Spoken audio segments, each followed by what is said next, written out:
Um, I always feel so blessed after I can come up here after the music because I feel like, you know, they come and they make all this effort, the music ministry, they pour out their hearts for only one reason.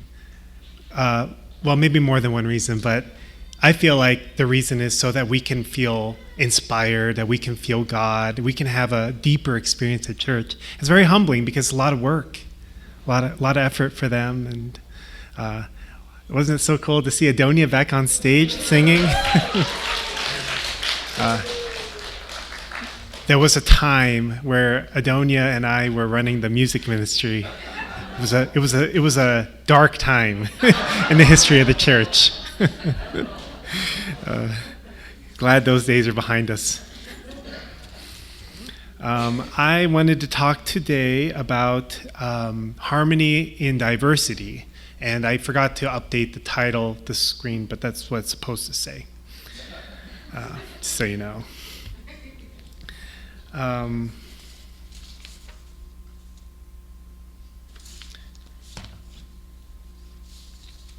Some of you may remember last year around this time, maybe 10 months ago or so, I went to Korea, and I had the opportunity to spend time in Korea at our church's main holy ground there called Cheonpyeong. And I got to participate in a lot of the events happening. It was a major blessing happening at that time. And I hadn't been back in a long time. Like, it had been maybe 10 years or so. And I wasn't quite sure what kind of experience I should expect to have. A lot of things had changed, and I was a little bit uncertain. But I had such a deep, revitalizing experience. And I came back, and some of you remember, and I said, I really want to take my family next year. And that was kind of like my determination. Like I want my whole family to experience this, my kids and everything. And so then fast forward to about a month ago or 2 months ago, and we had just moved, and we were spent a lot of money on the moving, and it was a stressful time of a lot of change. And I started thinking to myself, I'm not really sure. Maybe this isn't the time to go. I was thinking a lot about, the cost. It's like $1,000 a person generally to go to Asia, if not more, if you wait too long. And then plus, of course, the expenses of traveling. And 6 of us, it's like a minimum of $6,000, definitely more. And then, of course, I was thinking, well, we have to take time away, and then we've got our business. Who's gonna, how are we gonna take care of that? And being away from the church and everything is always there's always work involved in making sure things are running smoothly. And so I was really having doubts. Still wanted to go, but seemed like a lot of reasons not to. And then we were talking about it, and then Adonia was like, you know what? Since we're going all the way to Korea, we should go to Japan too. I have family there, and there's all these cool things to see in Japan. Not really excited about being tourists in Korea, but tourists in Japan. There's the Studio Ghibli Museum, and then there's Nintendo World, and there's the hot springs with the monkeys. And there was a lot of things to be excited about, going there as well. But then it was like, that just adds a longer trip, more complication, more cost. And it was, for me, I was really struggling with the whole thing. I think for me, when I feel like things are very busy or very stressful or money is tight, my tendency is to kind of clamp down and try to secure some level of safety or control.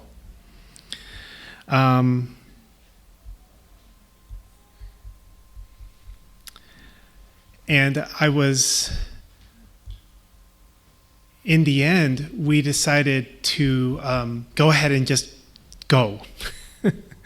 But it was really hard, until we actually bought the tickets, it was a very contentious thing for me.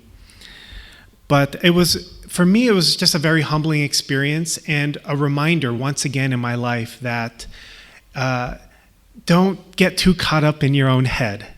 Don't get too caught up in your own way of thinking. From my perspective, I'm thinking, save money. And, my main reason for wanting to go was more of a spiritual reason. I want to go to Cheongpyeong. I want to spend time there and for the kids to be able to be a part of that experience, see the blessings, see the events in Korea and all these things. But, Adonia was thinking, of course, those things were important too, but she was thinking, well, what might the kids enjoy? Maybe they're not going to have that much fun there. But also the fact that, as I shared a couple weeks ago, our kids are getting older, and the period of time where we can take a family vacation with children that are not adults yet is quickly vanishing. And this might be our last chance. We could say, maybe next year is better. Of course, there's also all the upheaval in the church, right? That's happening, especially in Korea, and Mother being in detention and all these things. And we don't know what things are going to look like in a month or two. So there was also all these kind of concerns. What if something happens, or what if we need to change our plans? So that kind of throws everything into another loop.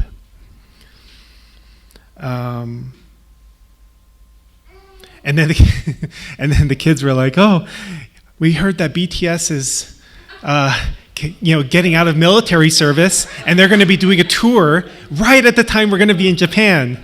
So we looked up the tickets. They were $1,000 a person, right? So we're like, so we started looking up J-pop bands that were lesser known and cheaper. They were not very inspiring, so that doesn't seem to be happening either. But Nintendo World seems to be a thing anyway. So at the end of the day, weighing all these different things, we decided let's make the trip. Let's do it. It's going to be expensive. It's going to take time. We're probably going to be away for a few weeks, but this is our opportunity to do this as a family. We may not get another opportunity like this, so we decided to go ahead and do it. So we're going to be gone for a few weeks at the end of April. So. Everything will run smoothly without. We're going to have some great guest speakers, and it's going to be great. But we just won't be around for a few weeks. And like I said, this was a little bit of a humbling experience for me, because on one side, I feel like I had the inspiration, but I didn't have the whatever to follow through with the inspiration. I got shaky. I got doubtful. I got, I let all the other things kind of get in the way, which it's not bad, but, I feel a little bit humbled that I could not follow through with something that I said I wanted to do. And it was Adonia that really came through and was like, yeah, we can do this. It's different. She did change a bunch of things. But for the better. And that's really what this message is about today. Harmony and diversity.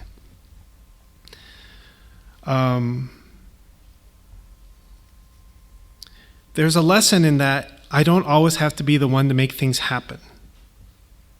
And that things actually turned out better because of it.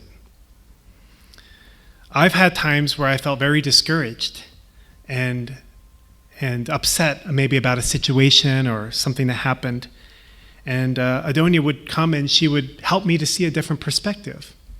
And inversely, there's been times where she's been upset or discouraged about a situation. And I've come and I've been able to say, well, it's not, what about this and that, So, and it been able to help.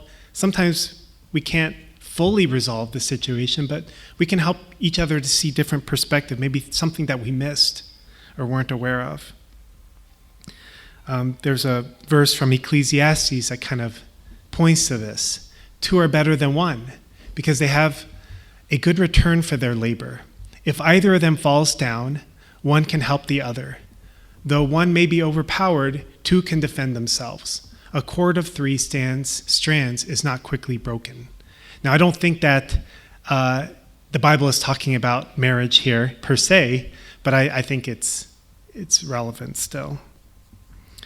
A week or so ago, we were driving back from something, and somehow we got into the conversation of astrological signs. And I'm a rat, and Adonia is an ox, and the kids are obviously different, dragons and snakes and things. And I don't remember. It's interesting to me, but I don't really give a lot of meaning to it. But it is interesting how a lot of these things come up from time to time, right? Astrological signs. A lot of churches, actually, they talk about enneagrams. I don't know if you've heard about that. It's kind of like numbers and character traits and things like that. And then, we know about the love languages, right? Talk about the love languages and how people receive and give loves in different ways, and how if I love words of affirmation, but somebody else loves gifts or quality time, I have to learn that language. Otherwise, that person won't feel loved by me or that child or that other person. And so it seems that regardless of whether we believe in astrology or whatever, that God made human beings different.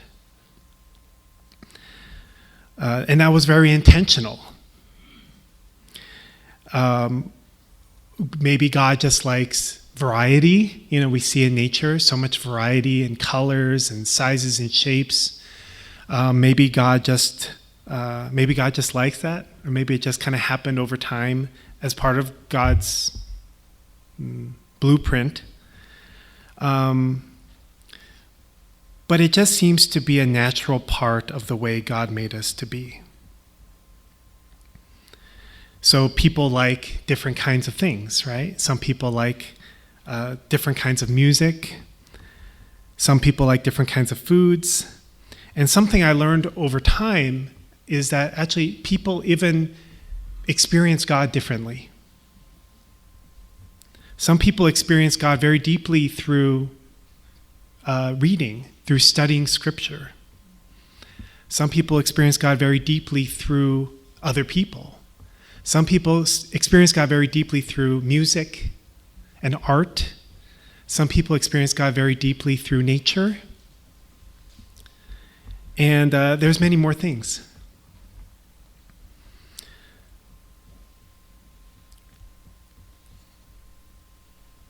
And sometimes we can easily get into like a mindset of my experience or my way of relating to God or my way of seeing the world is the best, or it's the only one that makes sense because it makes sense to us. And it's important to remind ourselves and to remember that nobody is right all the time. And we all have strengths and we all have weaknesses and we all have differences that are gifted to us by God. So because one person may experience God very deeply in music, doesn't mean that the other person who experiences God through nature is any less significant. And I think that's, for me, that's why, we've put a lot of effort into trying to create as much of a balanced experience at church as we can. We know that some people would prefer to have church in the mountains or outside, and I get that. We got to work with what we have. But we've tried, Anissa's brought so many plants into our building, and I think that's brought a sense of nature into our church home that we didn't really have so much before. It's not being outside, but it's a step in the right direction. And I feel like for those who feel God very deeply through music, our music ministry has been so instrumental and so wonderful for that. And our music ministry has really come a long way. For those of you who maybe remember what it was like 10 years ago or even 5 years ago, or during COVID. God, it was like we had almost nothing, and we were using videos off of YouTube. Some people experience God through food. So try to have good food, as much as we can.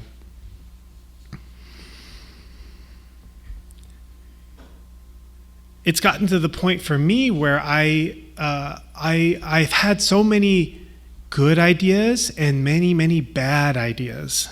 And they didn't seem like bad ideas at the time, but in hindsight, they were bad ideas. And it's gotten to the point where when I think I have a good idea, I always think to myself, I wonder if this is actually a good idea. I better check with some people first. Kind of like when we were having Children's Day celebration a couple years ago, and I thought it would be a good idea to get the thin crust pizza, but it was Domino's, which is already kind of like that anyway. And but then when it's thin crust, it's like paper. It's so thin. And then we ran out of food, and the kids were hungry, and it was a bummer. And I it was kind of my fault. I also didn't order enough pizza, and not enough pizza with thin crust, and it was just, it was a big mistake. And fortunately, that's one I can laugh about. Not all of them are like that. So many good things in this church and in our lives have come about because of other people's ideas. When we were at that Children's Day celebration not that one, but a different one, it was last year, and we had a good time and everything, but we had been going to this Golden Rec Center for the last, 5 or 6 years, or maybe even longer. I don't know how long it's been. And it was somebody actually came up to me and was like, I think we're outgrown this place. There's a lot of things for small children, but not much things for older kids. And I kind of knew that, but in my mind, it's hard to change something. It's like a lot of effort, right?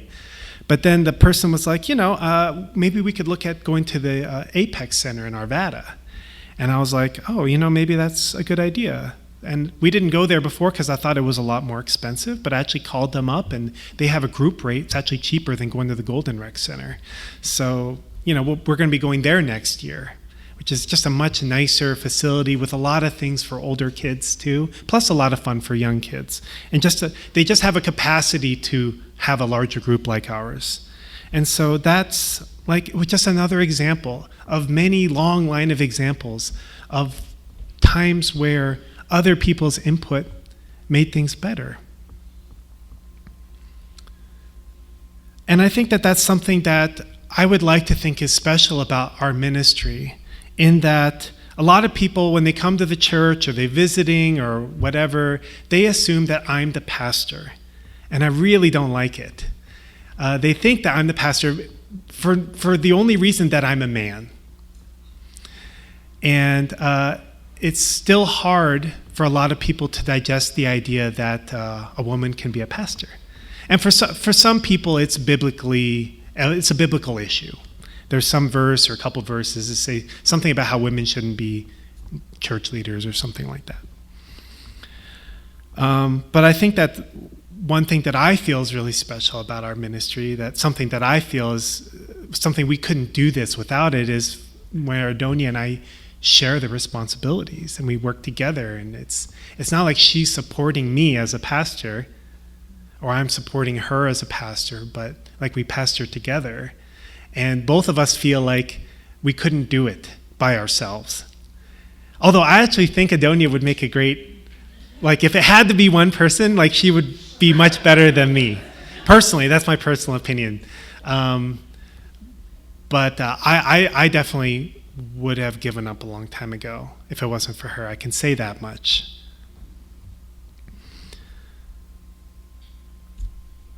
Some of you may have noticed some of the improvements happening around the church just in the last couple of weeks. New look in the cry room, and also the 2 downstairs Sunday school rooms are being redone, and they're a work in progress. But you're welcome to take a look if you haven't already seen them. And I love those kind of things because it's not like Adonia or I were like, you know what? You know what we need? We need a mural of Ghibli characters in our Sunday school rooms. This was purely inspiration from Anissa, by the way, and then other people are helping, and Next Gen Missions is helping with the work. But and of course, people talk to us. The elders, when they were talking about doing the date nights, and they were talking about doing the crafty crafters, of course, they always talk to us. But, there's nothing that gives us greater joy as pastors when someone comes to us with an inspiration, and all we have to do is say, yeah, that's a great idea. Here's some money. We'll make an announcement about it, and that's just the greatest thing. That's the greatest thing in the world. Because that's where the magic really is, where we have a community where people feel like they have the freedom and the the license to be able to do something creative or to do something exciting to them. I like that. And I think not all churches are like that. So there's another verse here from Romans. For just as each of us has one body with many members, and these members do not all have the same function, so in Christ we, though many, form one body, and each member belongs to all the others. And I think it's very important for us to recognize that we may not all have the same skills. We may not all have the same callings. We may not see all things the same way. We may even look at our faith differently at times. But we are all in the same boat. And if the boat goes down, we're all in it. And I would prefer to work together to keep the boat going. This is one more quote here. This is from our founder, Reverend Moon. Exciting music is not made with just one or two notes, but with notes that range from high to low and come from a variety of instruments. That blending of extremes makes exciting music. At the same time, one instrument alone can create excitement. In order to make the drums exciting, the drummer has to combine many motions and gestures, as well as rhythms. The violin combines different extremes, using thin strings to create very feminine, beautiful sounds. The beauty of the violin is that even though it only has a few strings, it is possible to produce extreme variation in sound. The union of people from the East and West can be compared to playing the violin. Westerners are like the low notes of a violin, while Asians are like the high notes. Not really sure why. You can make your own interpretation of that. Americans walk with a long, swinging stride, like King Kong. But the Japanese walk lightly, taking small steps. It's true. More excitement is created when the two extremes unite to make one harmonized picture. Usually, we do not use the word harmony to describe the unity of similar things. The most moving, beautiful harmony is created when extremes come together. The value of harmony lies in this unity. What color flowers do you like? Everyone has a different preference. If everyone liked only the yellow flower, however, then everything in the entire world would soon be yellow, with yellow clothes and even yellow lipstick. The result would be a mad, mad world of yellow. Just remembering, if you ever visit Julie's house, it's painted bright yellow. Can't miss it. It's a bit much. The blending together of all kinds of colors can be interpreted and understood in many different ways. When you can see your feelings reflected in different ways, you never tire of such beauty. Light is always created at the boundary when two things meet in harmony. Why should people from one culture follow someone from an extremely different culture? Why have you Americans come to the Unification Church, which was founded by a man from Asia? You are here to unite the universal beauty of the two extremes of East and West together into one harmonized culture.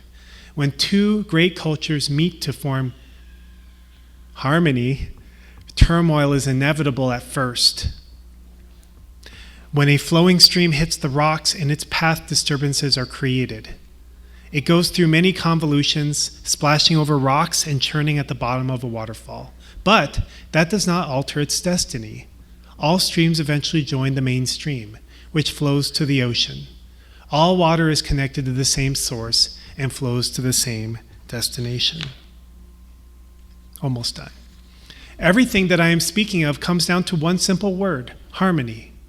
The ideal world is not a world of uniformity and regimentation, but a world of harmony in which each person plays a distinctive role. It is not one species alone that creates the grandeur of the mountains.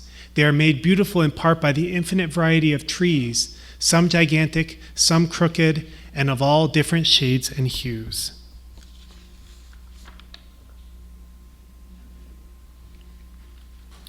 To me, this really illustrates the point that how special variety is. Differences are good. I love, even when I watch the music ministry, I love it so much because we've got, different ages, from teenagers to people who are older. Yeah, thank you. Yeah, I'm talking about you, Andrew. Old people. And, the young adults and, the next gen missions helping us out while they're here. And the East and the West, and I love it. And I think God did not intend us to be only simply with people that are like us, or even worse, just to be by ourselves. But God created this world with so much variety and so many different kinds of people. Now it is hard, like in the quote, when you bring the East and West together, it's natural to be hard at first. It is hard. There's a reason why we tend to want to be with people who are like us. It's easier. But I think the richness of life comes when we are able to be with people who are different than us, who see life differently than us. There's beauty in that. But it's a challenge for us in our life to see the beauty in people who are different than we are. And to also understand our own strengths and weaknesses. Of course, the best place to learn this is in our families. That makes it a lot easier. But even for me also, when I'm spend a lot of time by myself sometimes, I start to see just from my perspective. But then when I come to church and I see all of you, I think, wow, it's like there's a lot. There's a lot here that when I come to church and I see everybody, it gives me a lot of hope. It inspires me, just the experience of it. So I don't really know how to end this sermon, but maybe this is just some meaningful food for thought. We have a really great community. We have wonderful people. And sometimes we take it for granted. We don't use it. We don't reach out to people. We're waiting for people to reach out to us. We have a lot of really great people with a lot of wisdom and a lot of life experience. And I think it'd be good for us to try to take advantage of that more and value it more. Anyway, that's my message, and I'll offer a prayer. Dearest Heavenly Parent, good morning. And Heavenly Parent, I just feel so much gratitude in this moment for the community that you have provided for us, Heavenly Parent. Each one of us here has been guided to this point in our life, Heavenly Parent. We could be anywhere else, doing any number of things, and our life could have taken many different turns that led us in a different direction. Yet we are here this morning because of you, because of your presence in our life, Heavenly Parent, and we never want to forget that. Even though there may be times where we may be stressed or have reason to complain, Heavenly Parent. Yet we are here. And we are here because you guided us here, Heavenly Parent. And what a blessing that is, to be able to live a life where you are a part of it, and that you are guiding us and leading us, not just up until this point, but our whole life. From here on, whatever we do, Heavenly Parent, you are a part of it. And it's easy to forget. I know I forget, Heavenly Parent. I'm not always grateful. Thank you so much, Heavenly Parent, for the beauty of the world that you have given us, the beauty of humanity. Yes, I know we see there's a lot of not good that you never intended to be there, Heavenly Parent. But there's a lot of good too, Heavenly Parent. And I pray that we can value and appreciate, especially the people in our lives that are close to us. They bring more to our life than we realize. I thank you, Heavenly Parent, for this time, this message. Offer it up to you on behalf of all of us as Blessed Central families. Amen and adieu. Thank you.